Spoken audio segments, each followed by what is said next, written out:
This morning, I weighed myself twice in the space of 3 minutes and there was nearly £1 difference in my body weight. I have been working my nuts to plum stones this week, so trust me when I say that cheeky little pound really matters. The question is, why was there a difference and which was the correct weight? I am Jelly Belly Fat Fuck and this is Transformation Thomas. 3,500. That is the number of calories you need to be in a deficit by to lose £1 of body weight. This number has been written in tablets of stone on the dieting mountain ever since Moses was in short trousers. Now, if you talk to like a proper exercise scientist, I'm sure they will tell you that the concept of simply losing body weight 3,500 calories at a time is a bit outdated and a tad simplistic. Well, I am a simple man. And back when I was 43, I lost 72 pounds in 5 months and 18 days by doing exactly that. The formula worked. And the reason I know this is because I wrote down everything I ate and all the exercise I did. And it worked out to within a margin of less than 5% over that 5 months. But now I am older. Like 14 years older. In fact, my ball sack has got less wrinkles than my face. That means my metabolism will probably be worse and I will have a lower ability to manage a calorie deficit. For the time being, until it stops working, I'm going to be doing a simple psycho diet. Calories in, calories out. And see if all these years later, I still lose £1 of body weight for every 3,500 calorie deficit in my diet. To be able to work it out, I have to start with my BMR, basal metabolic rate. Our basic metabolic rate is the amount of energy we expend at rest. And it's quite difficult to gauge, so I decided to use an online calculator because that has got to be so accurate. I put in my age, that is way too high for my childish outlook on life. And I put in my mammoth weight.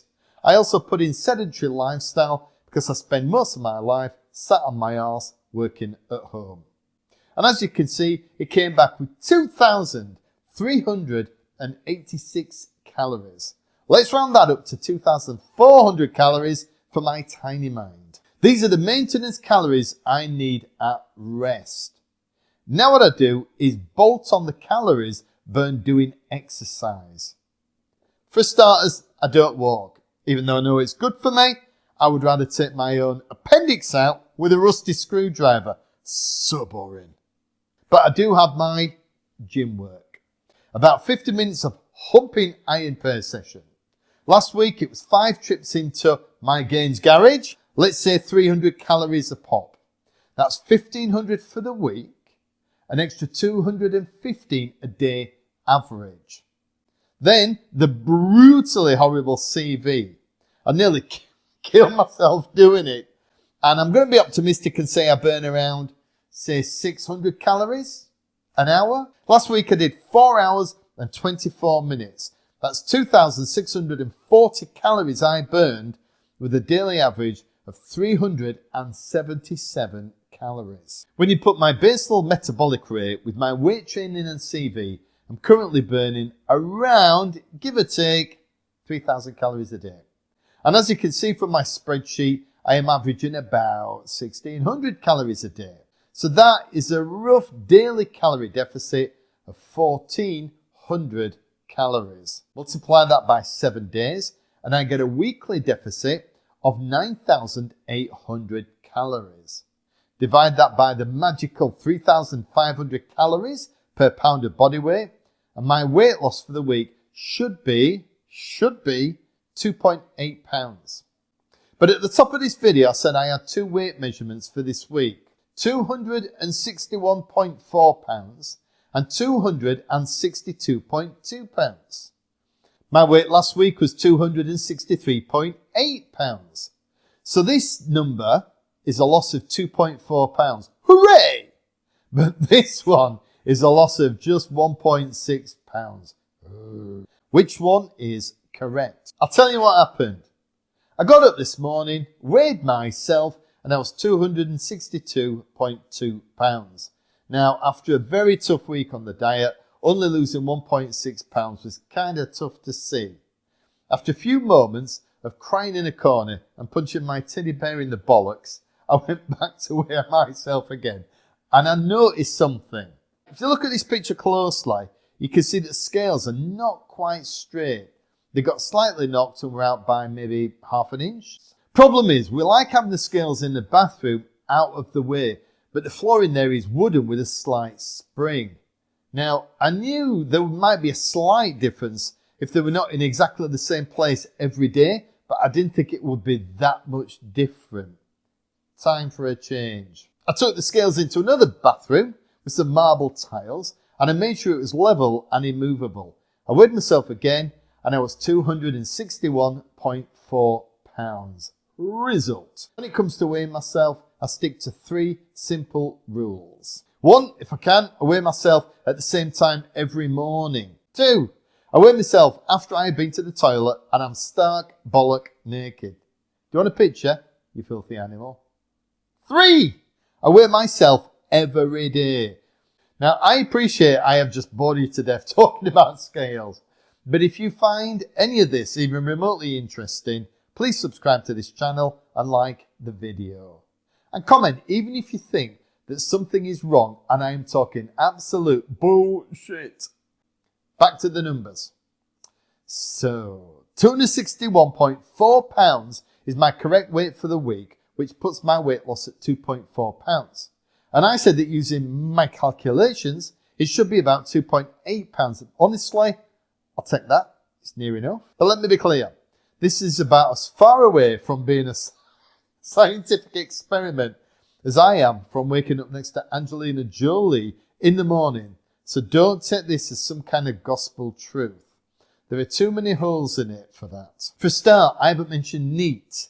This stands for Non-Exercise Activity Thermogenesis. NEAT is all the other little activities that are not considered exercise, like walking to the shops or playing hide the sausage with your spouse or partner or both. But for me, it gives me a framework. Obviously, the numbers are not mega accurate. I get that. Completely agree. But if I measure everything the same way each week, I can use the numbers to see if I'm getting better or worse relative to previous weeks. And that's good enough for me. And this is my diet from last week. I am feeling pretty pleased with myself. A dirty burger slipped in. Nothing to call the diet police about. As did one single solitary chocolate bar. But that is a tight diet, my friend. Tighter than a duck's arse. And I'm still not hungry, which is weird, but very good news. Because hunger will destroy my willpower in a Yorkshire minute. It goes to show the value of one thing more than anything else. I must monitor everything. The scales are my guiding light, so I know I'm going in the right direction. This spreadsheet is my truth teller. If it goes in these chubby chops, or I come in here and do some exercise, it goes in the spreadsheet. My only challenge with all this monitoring of food, exercise and weight is that I just don't know what the hell I'm going to do when I reach my target weight. Is it actually realistic to count calories forever? And the answer is, I just don't know. Because I feel a bit overwhelmed with this right now. I mean, I'm doing all right, but it's fucking hard. It's tough exercising with decent weights when I'm low on food. And the days are pretty long and a little tricky trying to do my job. But I've always been all or fuck all. So I will continue the psycho diet, maintaining a strong calorie deficit and just assess it each week. And if I decide to change and go down a different path, you will be the first to know, and I will explain why on here. As for what I'm going to do after I reach my target weight, I'll just have to cross that bridge when I come to it. So take care, my fellow chunky monkey. I'll see you soon.